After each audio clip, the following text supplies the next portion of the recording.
안녕하세요. 12월 21일 월요일 짱목과 말씀 수다의 시간입니다. 오늘 월요일 날 이 아침 얼마 남지 않은 2020년 12월에 이 자리에 함께 해주신 여러분들을 사랑하고 축복합니다.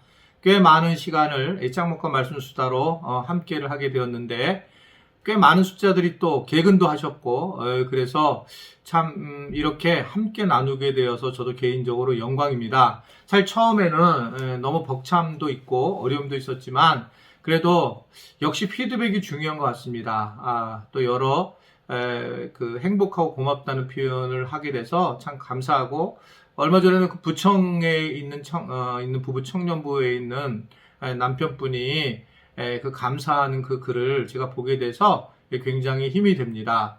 여하튼 이렇게 조금 피드백을 해줄 때에 감사도 생기고 힘이 되니까 또 가끔 여러분들이 저에게도 힘을 주시면 더욱 열심히 하겠습니다. 네. 머리가 빠진 게 다 보였겠네.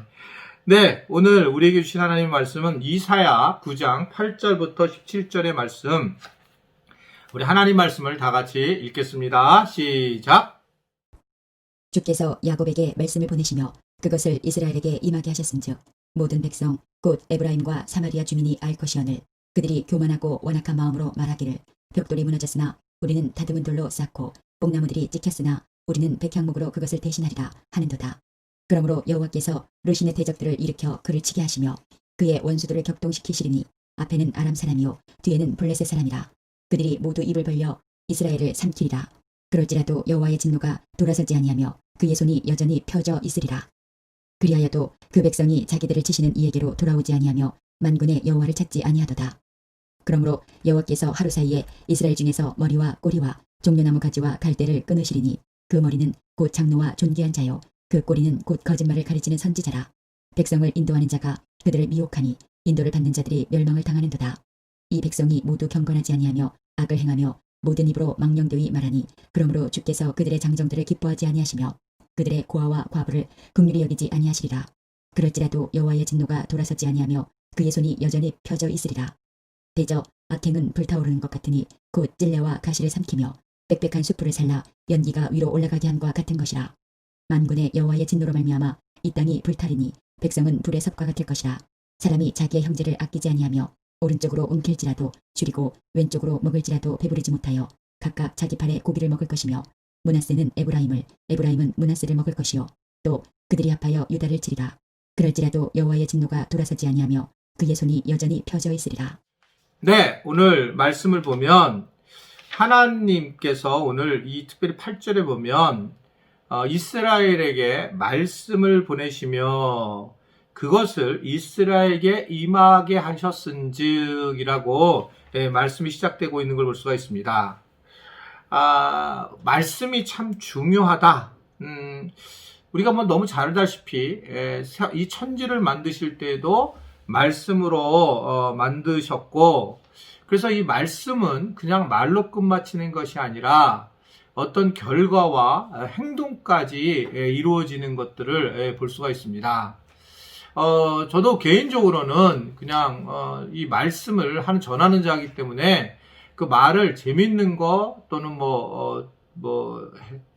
기쁜 거 또는 사람들이 혹하는 말 이런 예화를 예전에 많이 생각을 했는데 제가 이제 설교를 하면서 느꼈던 것은 이 말씀이라는 게 나한테 체득이 안 되면은 그야말로 머리로 가는구나라는 걸 알게 됐습니다. 그래서 제가 사실은 무슨 미국에서 또는 한국에서 어떤 분이 이런 것에 대한 다른 사람들의 예화를 쓰지 않는 이유도 제가 잘나서가 아니고 그것을 또 몰라서도 아니라 개인적으로 제가 체득한 이야기를 하는 게 좋겠다.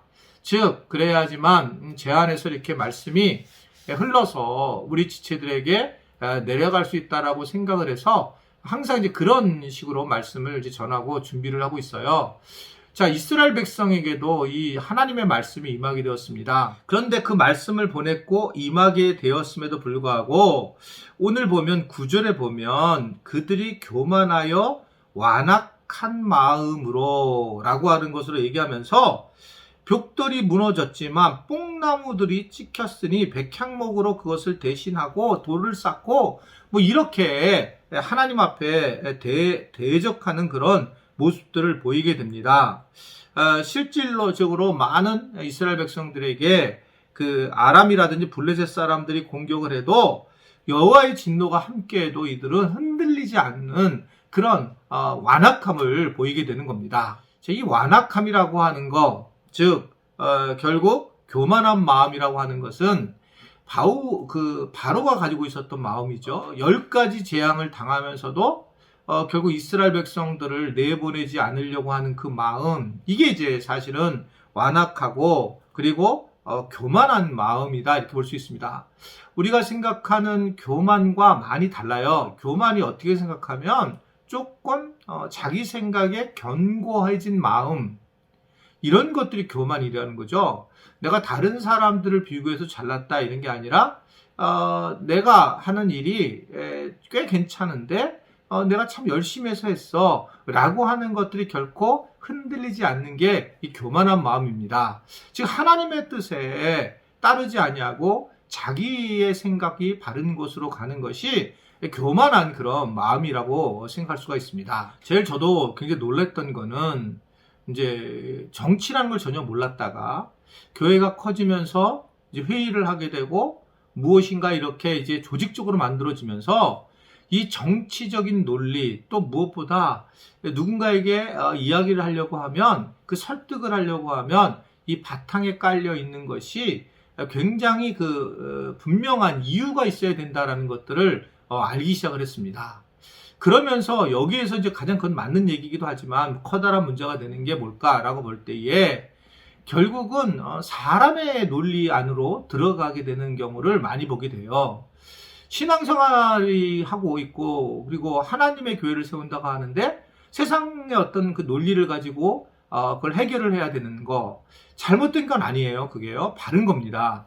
그럼에도 불구하고 그런 논리를 세워지면서 결국 교회도 세상 조직과 가기 쉽구나, 참 애매하긴 해요. 하나님의 뜻 안에서 또는 세상 사람들에게도 인정을 받고 이해가 되는 이런 부분이 필요한데 이것이 어떻게 생각하면 하나님의 뜻은 생각하지 않고 세상의 논리의 방법을 가지고 추구해 나갈 때에 사실은 이러한 것들이 지나치게 가게 되면 교만함으로 완악함으로 될 수 있다라고 하는 걸 분명히 이제 우리는 이해할 수가 있습니다. 하나님은 오늘 보면 이스라엘 백성들에게 진노를 하시죠. 이 진노라고 하는 것이 12절에도 뒷부분에 여호와의 진노가 돌아서지 아니하며 그의 손이 여전히 퍼져 있으리라 라고 말씀하고 있고요.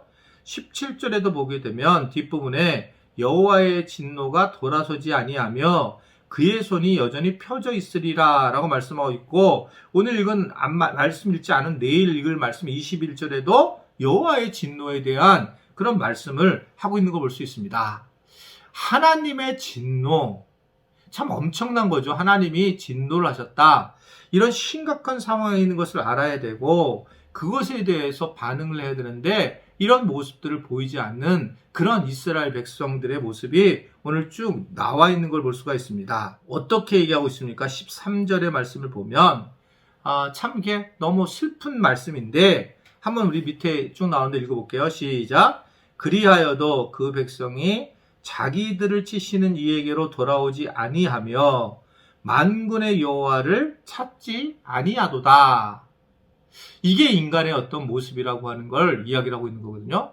오늘 우리가 지금 코로나를 겪으면서도 참 여러 생각이 많이 있는데 이 코로나의 뒤에 배경에 하나님이 계실 텐데 하나님의 의도하심이 뭔가 이렇게 생각하다가 또 코로나가 빨리 없어졌으면 좋겠다라고 생각을 하다가 이런 양가 마음이 우리 안에 있는 게 현실적입니다. 만약에 이 코로나가 여호와의 진노였다면 오늘 말씀을 보면 여호와를 찾지 아니한도다 라는 것은 굉장히 무서운 얘기인 거예요. 자, 이런 시기에 우리가 예방적인 최선을 다하고 섬기는 거 중요한 것이지만, 그렇지만 만약에 이게 하나님의 진노에서 나왔다면 하나님께 돌아오지도 않고 하나님을 찾지 않는다, 이것이 우리의 모습일 가능성이 있다는 거죠.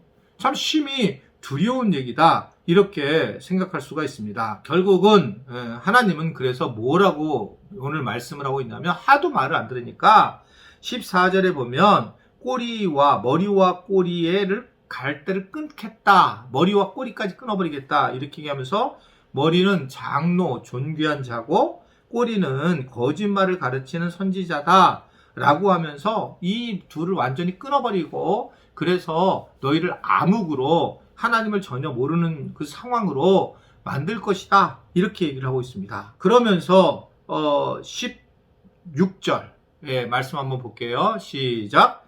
백성을 인도하는 자가 그를 미혹하니 인도를 받은 자들이 멸망을 당하는도다 라고 말씀하고 있습니다.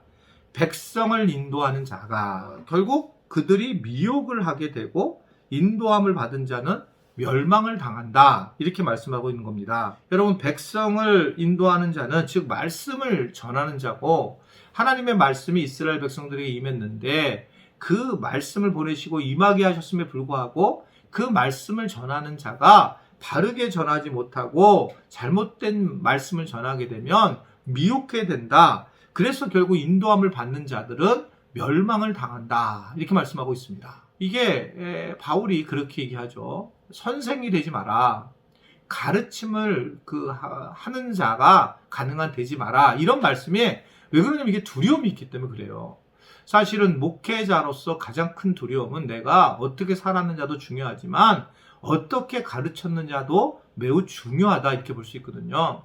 저도 개인적으로 오히려 지금 제가 나이가 들어가면서 더 건강한 신학, 다른 교회 이런 데에 관심이 많습니다.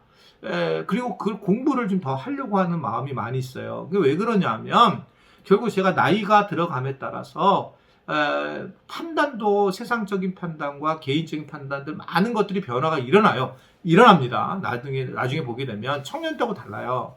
근데 이것들을 어떻게 해야 될까라고 할 때에 그냥 감정적인 부분이 아니라 신학적인 그런 건강한 부분을 챙기는 게 되게 중요하다.